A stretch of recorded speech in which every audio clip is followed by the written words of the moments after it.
भारतीय तेल पर प्रतिबंध लगाना यूरोपियन यूनियन को इतना महंगा पड़ जाएगा, इस बात का अंदाजा शायद यूरोपियन यूनियन को बिल्कुल भी नहीं था। लेकिन महज 48 घंटों के अंदर से यह तस्वीर, जो इस वक्त यूरोपियन यूनियन के तमाम अलग अलग देशों से निकल करके सामने आ रही है, वो तस्वीर साफ बता रही है कि यूरोपियन यूनियन की कमर भारत ने सिर्फ और सिर्फ 48 घंटों के अंदर इस कदर से तोड़ दी है कि यूरोपियन यूनियन क्यों भारत के आगे अब घुटने टेकने को मजबूर हो चुका है।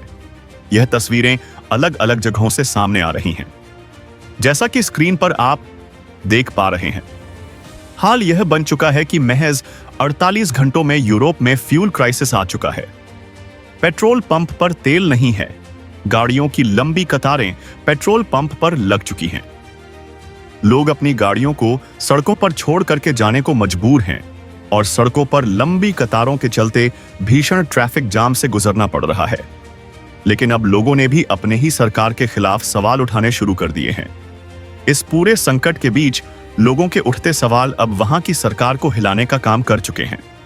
जनता में आक्रोश आ चुका है। उनका सवाल यह है कि सरकारें कहां हैं, क्यों नहीं संभाली गई उनसे? ऑनेल सप्लाई की जिम्मेदारी भारत से टकराव क्यों किया गया? और अगर वह इस व्यवस्था को सुव्यवस्थित नहीं कर सकते थे तो भारत के ऊपर सेंसेशन लगाने की क्या जरूरत थी? दरअसल भारत ने पूरी दुनिया के सामने अब यूरोपियन यूनियन को यह दिखा दिया है कि वो वर्ल्ड का तेल लीडर है और महज 48 घंटों में पूरे यूरोपियन यूनियन को बूंद बूंद पेट्रोल डीजल के लिए भारत ने जिस कदर से मुहताज कर दिया है, यह तस्वीरें बतानी शुरू हो चुकी हैं। और अब सबके बाद यूरोपियन यूनियन से तगड़ी प्रतिक्रिया भी सामने आ रही है। यूरोपियन यूनियन के अलग अलग देश। यूरोपियन यूनियन की जो चीफ हैं उर्सुला वन डियर के पास इस वक्त मीट के बाद बड़े आरोप भी लगाए जा रहे हैं। सवाल यह उठ रहा है कि भारत के ऊपर आरोप क्यों जड़े गए और भारत की सबसे दिग्गज फ्यूल रिफाइनरी कंपनी के ऊपर आरोप लगाने का और उसे ब्लैकलिस्ट करने का क्या मतलब था? और इसको लेकर के अब बड़ी खबर सामने आ रही है। क्या है पूरी खबर? किस कदर से भारत ने सिर्फ 24 घंटे के अंदर अंदर पूरे यूरोपियन यूनियन को ब्लैकआउट की कंडीशन में पहुंचा दिया है। इस कदर से भारत ने पूरे यूरोपियन यूनियन को तेल के लिए मुहताज कर दिया है। और इसको लेकर के भारत अकेला नहीं बल्कि एक बड़े दिग्गज देश ने भी भारत का साथ दिया है। क्या है पूरी खबर? क्या पूरी अपडेट सामने आ रही है और तस्वीरों में क्या क्या और भी चीजें सामने आ रही हैं, समझेंगे, देखेंगे इस वीडियो में। तो चैनल पर बने रहे, वीडियो को लाइक और चैनल को अगर अभी तक सब्सक्राइब नहीं किया तो सब्सक्राइब कर लें और बेल आइकॉन को दबा लें, क्योंकि आपके लिए महज कुछ 1 सेकंड का काम है, लेकिन इससे हमारी काफी बड़ी मदद होती है। दोस्तों, भारत ने जिस कदर से पिछले चंद घंटों के अंदर अब यूरोप को घुटने पर ला दिया है, वो खबर तो आप सबने लगभग पढ़ ली होगी। आपने यह भी देख लिया होगा कि किस कदर से भारत ने पूरे के पूरे यूरोपियन यूनियन को ब्लैकू करने का काम किया है, जो यूरोपियन यूनियन चंद दिनों पहले तक भारत पर बड़े प्रतिबंधों की कवायद कर रहा था।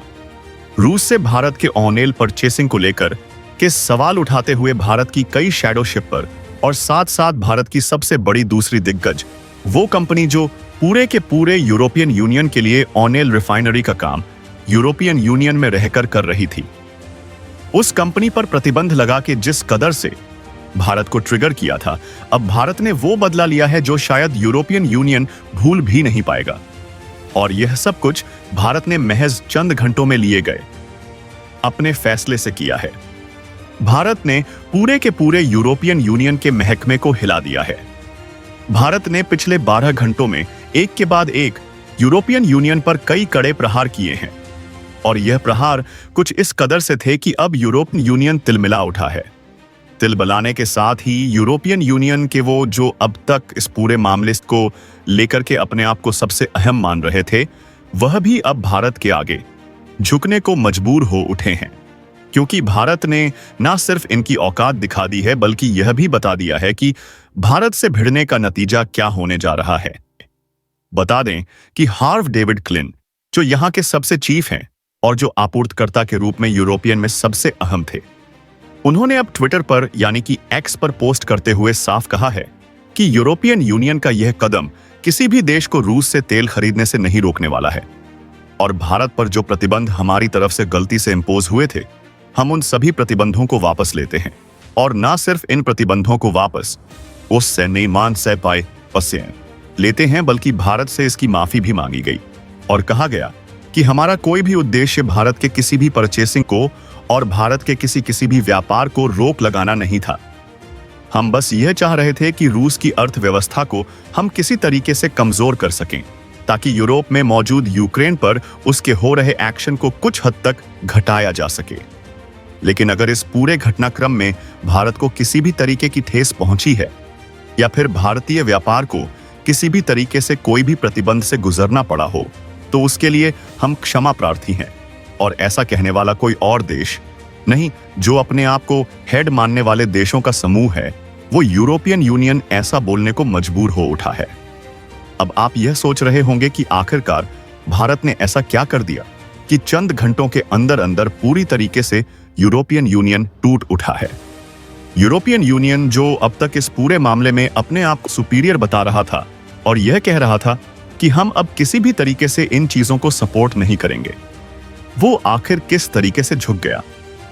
दरअसल भारत के शैडो शिप वो शिप होते हैं जो रूस से हमारे लिए ऑनेल इंडिया में लाते हैं और फिर इंडियन कंपनीज उन ओनेल को पूरी तरीके से प्योरीफाई करके अदर कंट्रीज को एक्सपोर्ट करती है। ऐसे में भारत को यहां पर ओनेल काफी सस्ता मिलता है, जिससे भारत दुनिया के कई देशों को सस्ता ओनेल प्रोड्यूस करता है। और आपको जानकर हैरानी होगी कि यूरोपियन यूनियन में मौजूदा सभी देशों को भारत की तरफ से ही सबसे ज्यादा ओमल प्रोड्यूस किया जा रहा था। भारत की तरफ से सबसे ज्यादा ओमैयल पहुंचाया जा रहा था। इसके बावजूद भारत के ही कंपनी पर इस तरफ से लगाया गया। यह प्रतिबंध भारत को न सिर्फ परेशान कर रहा था, बल्कि भारत के एक्सपोर्ट को भी बाधित कर रहा था। साथ ही यूरोप के लिए जो भारत ओनहेल बेच रहा था, उस पर भी नायरा एनर्जी, जो कि सबसे बड़ी ओनेल रिफाइनरी कंपनी है, उस पर प्रतिबंध लगाना साफ खतरा भारत के लिए बन रहा था। लेकिन भारत ने साफ करते हुए इसका विरोध किया।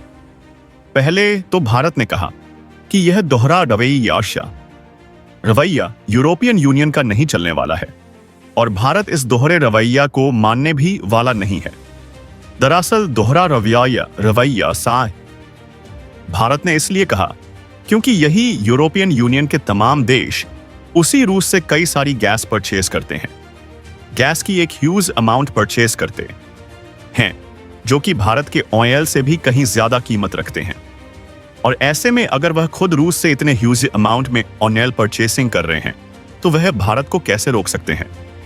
भारत का सबसे पहला यह सवाल था, लेकिन चीजें यही नहीं थमी। मामला और तूल पकड़ा तो भारत ने इस पर एक्शन लेने की ठानी। दरअसल सबसे ज्यादा हैरानी वाली बात तो यह है कि भारत ने अभी सिर्फ और सिर्फ 40% ऑयल की सप्लाई को रोका है। उतने में ही पूरा का पूरा यूरोपियन यूनियन के देश तिलमिला उठे हैं, जहां पर अचानक से 3 गुना तक की यहां पर फ्यूल्स की कीमतें बढ़ चुकी हैं यूरोपियन यूनियन में वापस। और देखा यह जा रहा है कि लोगों की लंबी कतारें हैं। लोग इसे स्टोर करके भी रख रहे हैं, क्योंकि लोगों का मानना यह है कि अगर भारत ने कुछ दिन और पेट्रोल डीजल बंद कर दिया तो यूरोपियन यूनियन में फ्यूल क्राइसिस और ज्यादा बढ़ जाएगा। पहले ही वह फ्यूल क्राइसिस सिर्फ 40% पर ही जूझ उठा है और यहां फ्यूल क्राइसिस के चलते लोगों की लंबी कतारें लग चुकी हैं, सड़कें जाम हो चुकी हैं। कई जगहों से तस्वीरें यह भी आ रही हैं कि लोग इसके विरोध में उतर चुके हैं, अपनी सरकारों के खिलाफ उतर रहे हैं, क्योंकि लोगों का मानना यह है कि फ्यूल उन्हें नहीं मिल रहा है और इसीलिए वह सड़कों पर गाड़ियों को छोड़कर अपने घरों को जा चुके हैं, जिसके चलते सरकार भी खासा परेशान हो रही है। और इसी चलते यूरोपियन यूनियन और भी ज्यादा घुटने टेकने को मजबूर है। अब आप ये सोच रहे होंगे कि क्या यूरोपियन यूनियन के पास ऑनेल स्टोरेज की कोई कैपेबिलिटी नहीं थी, जिसके चलते महज 24 घंटे में ही भारत से ऑनेल कमजोर होने की वजह से यूरोपियन यूनियन में क्राइसिस सी कंडीशन बन गई? तो दरअसल आपको बता दें कि यूरोपियन यूनियन में 1-2 नहीं बल्कि कई सारे देश हैं और यहां कई देशों का एक ऐसा संगठन है जो कि किसी भी देश के खिलाफ यहां प्रतिबंध लगाते हैं, हटाते हैं। कई बार ऐसा होता है कि उन्हीं देशों से खरीदते हैं और उन्हीं देशों पर प्रतिबंध चढ़ते हैं, जैसे कि अभी हो रहा है। और ऐसे में अगर देखा जाए तो पूरे यूरोपियन यूनियन में किसी भी देश ने यह जिम्मेदारी नहीं उठाई कि वह ऑनेल की स्टोरेज को कंप्लीट करें। और इसी चलते पूरे यूरोपियन यूनियन में कोई भी देश ऑनेल को अपने यहां सबसे ज्यादा मात्रा में स्टोर नहीं करता, ताकि वह इन फ्यूचर कभी ऐसी प्रॉब्लम से जूझ है। लेकिन भारत के पास ऐसे स्टॉक कम से कम 4 से 5 साल के लिए तक मौजूद है। यानी कि अगर आज की डेट में भारत किसी भी देश से ऑनेल खरीदना बंद कर देता है, पूरी तरीके से अगर रोक लगा देता है, तब भी वो 1 साल से लेकर के 1.5 साल तक अपने प्रोडक्शन को लगातार चालू रख सकता है। ना सिर्फ चालू रख सकता है, बल्कि भारत में RS1 भी कीमत बढ़े बगैर अपने आवश्यकताओं की पूर्ति, अपने फ्यूल्स की पूर्ति इंडिया कर सकता है, जो कि यूरोपियन यूनियन के पास मौजूद नहीं था। और इसीलिए इसका सबसे बड़ा इंपैक्ट उसे देखने को मिला है। अब चीजें यही नहीं रुकी। घुटने पर आने के बावजूद यूरोपियन यूनियन पर भारत का जो हंटर है वह रुकने का नाम नहीं ले रहा है। भारत ने साफ किया है कि अभी और भी प्रतिबंध वो अब लगाएंगे। यूरोपियन यूनियन को दरअसल भारत ने पूरी तरीके से ना तो ऑनेल की सप्लाई अभी तक ब्रेक की है और ना ही इसमें कोई मेजर चेंज किया है। हाँ, लेकिन भारत ने इसकी ऑनेल सप्लाई के कम करने के साथ ही ऑनेल के रेट यानी कि जो दाम है उनमें बढ़ोतरी कर दी है।